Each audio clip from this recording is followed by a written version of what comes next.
So, your grandmother Gertrude, she passed away after your father passed away. Nope, I mean your grandfather. Yeah, way. Excuse me, sorry. Later. That's why her and Rita acted so strange, and that's why they beat up on my father, because my grandfather, and you would think of all people, he would have left a will. He died in a year of getting pancreatic cancer. Within a year, he was gone. He never planned his own funeral, and he never planned any of his own death. Nothing. So he was without a will. So then the farm goes to the three relatives. It goes to my grandmother and my father and his sister. And then, of course, my dad's sister then tried to get some of the farm. And then my dad prevented that because they would all have to agree. And my dad just put a stop to that and said, no, that's not going to happen. Right? And, of course, Billy would have been involved in some of this as far as my aunt's thinking was, right? That's why they beat him up over the woodlot. And that's where my cousin got the house, because he looked after my grandmother instead of being in an old folks' home. And that's the house that he still lives in today? And he still lives in the house, right? And it's not a prize with the land, but he got it for... That's your cousin Gerald? Gerald, yeah. And the strange thing about it is that turned out that exactly my dad calculated it, and when my grandmother had to then be incarcerated in an old folks' home, he sat down and did the math, and the value of the house exactly equal what it would have cost to have kept her in an old folks' home. And my cousin was happy to have her in the house, and his wife looked after her. My grandmother wasn't high maintenance, right? But that's what happened. So your grandmother, Gertrude, or Grandma Mannette, we'll call her? Yeah, Nanny. We called her Nanny. Oh, you called her Nanny? Yeah. She lived till... and she passed away in that... in the old folks' home. And my dad asked what the cause of death was, and the doctor looked him straight in the eye and said, she just plumb wore out. Wow. There was everything was done, right? She just plumb wore out. She was, oh, that's sweet. She was a real precious lady, it sounds like. So, how many years after... Roughly, when did your grandfather pass away? Well, he was 76 years old. Let's say they're the same, so you can do the math. From 76 to 93. Right, when I was in high school in 1966, I believe, 65 or 66, when I was writing finals, my grandfather passed away at that time. We were writing provincials. So I remember that. And that's the first time I ever saw my dad cry in my whole life. He took it hard. Oh, wow. Yeah, he loved his dad. Oh. But they never hugged. There was no physical thing, right? They were just there. Like Anita would say, you don't have to tell. You know. Wow. And they lived that in that way, right? My dad and his dad, they were the ones who princed the horse and Porter's Lake Christmas and going and getting the wood. My dad had wood in the house after I left. In 68, my dad was still having wood burning in the house.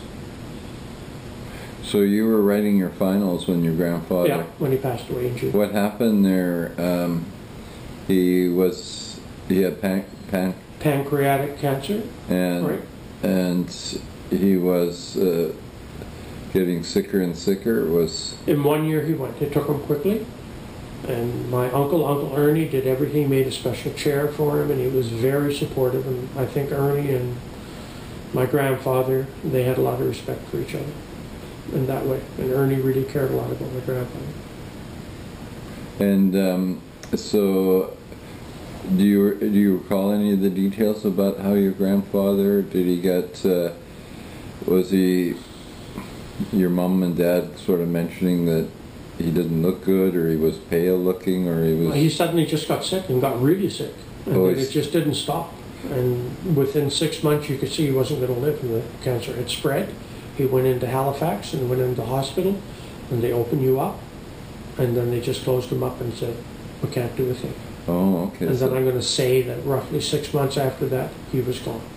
Was he hospitalized, or was he at home? No, he was home. He went home to die. Oh, did he die? He came home and he was in the house when he passed, yeah. Oh, so he was. That would have been his desire. Yeah. Right. And did he pass away in his sleep, or? I have no idea. Probably. I can't say. You don't know? I don't say no. When you're a teenager and you're writing exams and doing all this, and I always had issues with people passing, so I probably blocked a lot of it out. Yeah, and you were Right. you were applying at that time to be the manager of Four to Go, so No, no, I you was were working on your I already resume. had a full-time job. You were working on your resume. No, that's where I told you the Four to Go went to visit my grandmother after my grandfather had passed, and my grandmother gave me $500 down so I could purchase my Volkswagen. So when I went to Nova Scotia... What's this? Yeah, my grandmother gave me $500. But, okay, your grandfather passed away? My grandfather's passed away. Okay. I came back in '69. I left in '68 to go to British Columbia, Mm-hmm. right, before I turned 21. Otherwise, I couldn't fly for any free. And then when Mona and I went across Canada in our 5-day run, Mm-hmm. right, pedal to the metal, if you can say that in the Volkswagen, while we were there, I showed my grandmother the car that I had purchased, my Volkswagen. She sat in the back seat and bounced up and down and said, I spent the money well. And that's where the Four to Go, when I had the band, they all wanted to meet my grandmother because I had told them stories about her. And for them, she was the storybook grandmother. She just looked like the ones when you read the little Christmas book and Santa Claus's wife, Mrs. Claus, that's what my grandmother looked like. And she was so touched, and they were so... And did she have the granny glasses? Yeah. But the whole thing, yeah. But it was just good. Everybody was happy. Did your grandmother have an accent, or No. no? Nova Scotian accent? No, well, yeah, we all had that. Even though we didn't. When I came to BC, they said an accent like hell. Like hell, don't have no goddamn accent. What do you mean? Well, talking shit. So your grandfather passed away. How did you? How was the funeral? Like, what time of the year? Didn't go. Oh, you didn't No, go? I never went to any funerals. They all understood. Larry has a phobia about people being dead. He didn't want to see him laying in a casket dead, or that gets stuck in my head and then I can't give it up, and that's my last memory. So all my memories of my grandfather were when he was alive, not when he died. And they had an open casket and whatever, I don't go for that. Oh, okay. So I haven't done it ever in my life. do you know any of the details of his funeral? Like at the church, was it there? No, if I recall Chesil right, Cook? No, they Chesil Cook? How do you say that? Chesin Cook. Chesin. Chesin Cook. Chesin Cook. And that's probably British Columbia accent. They probably just cringe at that pronunciation. Now that we know that The body was shown in the living room, and that was very typical in the country, right? Oh, in the Open family casket, home. yeah, in the home, yeah. And the funeral home would then deliver the body, and then they would pick it up. It was embalmed, And they would and bring they had all the plants in the living room, all that kind of stuff, right? all the flowers. Yeah, yeah, plants. Yeah. And your grandmother would be there sleeping. How long with the body? Was it there? A day I or would two? say it or was for a day. for a day. And my grandfather was a bit of an upstanding member of the community. Yeah, he was. So he was part of the community, and he was respected. So a lot of people came by. I never ever heard one single person say anything negative of my grandfather, ever. Not one person. But he didn't say a lot either, right? But no, my grandfather that's where my dad got his diplomacy, I'm sure, was from my grandfather. If it needed to be done, my grandfather just did it without complaint. And he was totally and completely trustworthy. Absolutely. That wasn't ever up for debate or discussion, ever. But I never had 10 words with my grandfather. He was just there. And we never talked. My dad didn't have many conversations with my grandfather, but you could tell he had a presence. That was who my granddad was. And he had a very severe routine. He'd be up at 4:35 in the morning, have his breakfast, go out in the garage or into the barn and sit on the steps and have his couple of cigarettes. The zigzag tobacco, right, with the zigzag paper, roll me ons, have a couple of smokes, and then that was it for the day. And then he went out and worked, and he had his routine, shoveling the manure and milking the cows, and right, letting the cows out into the pasture, into the field. How many cows? About 7 or 8. Oh my goodness, that's a lot of milking. Right, well, I guess. Yeah. Right. How long does it take to milk a cow? I don't know. It's Don't about- ask my father, because he wasn't allowed to milk cows, because my dad, this is my story, my dad doesn't believe it, but the evidence speaks for itself. He was never taught how to milk a cow. And my father paid for his tuition into the radio school. And they didn't have a lot of money, but there's no way my grandfather wanted my father ever to be sitting out on that farm. That was not the way to live, not for my dad's generation. So that makes sense. Your grandfather had 6 or 7 cows, you said, and he was selling the milk and the butter. Yeah. Back in the day as well. There were chickens and there were pigs and that before my time. There were some calves after that when they were calving. And then most of them were slaughtered when they were very young. And I remember my grandfather killing one, right? And they used a sledgehammer. And it was instant death. I remember that. That was quite traumatic as for a young guy to see that, but that was part of life on a farm. And Prince the horse, he came along. And the Prince was there. But before then, there were chickens and there were quite a few pigs, but not in my time. But the calves were there and the milking cows were there. And then, of course, my grandfather, the forester, right? And the handyman. That's who he really was. I could see that.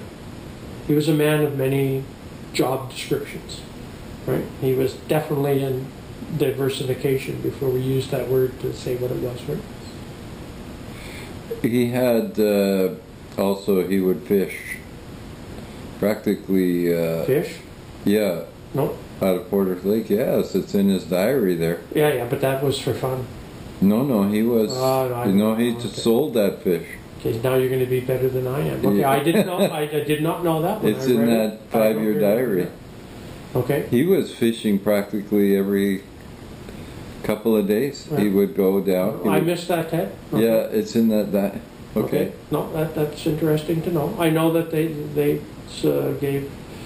My grandfather was foresting, and he had woodlots. He had a woodlot in Preston, right? And that went unsold because nobody could figure out where it was or who it was, and there weren't papers for it, but it was my grandfather's rights, and they all knew that.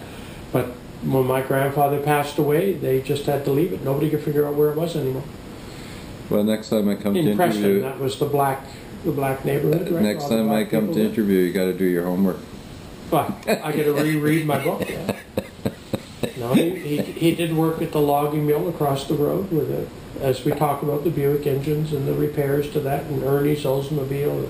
My grandfather was definitely a jack of all trades. Right? He did many things. And your dad was, your grandfather, noble. He was highly respected in the community. Yeah. And so when he passed away, there was a lot, the open casket, there was a lot of people that came to their condolences. Yeah. You know what church he was? Was it that church in Chesapeake? They were Anglicans, that's all I can say. Oh, they were Anglican? Right, yeah. They were, and they never went to church. Except on the proper days you should go, as I recall. They weren't religious people at all. So where did they bury your grandfather? Where? Up the hill where my mom and dad are now, and where my uncle is, and where my aunt is. And yeah? Yep. So did you fly your mom and dad's bodies back to... No. I had the urns that sat here many years and made Anita creepy. And when we trailered across Canada in 2013, the urns went with me. Yeah. And then Anita and I had my mom and dad a proper funeral. And we had to go and seek permission at the church grounds, right? And that was where Randy, the monuments man, he made the marker. What do you call it?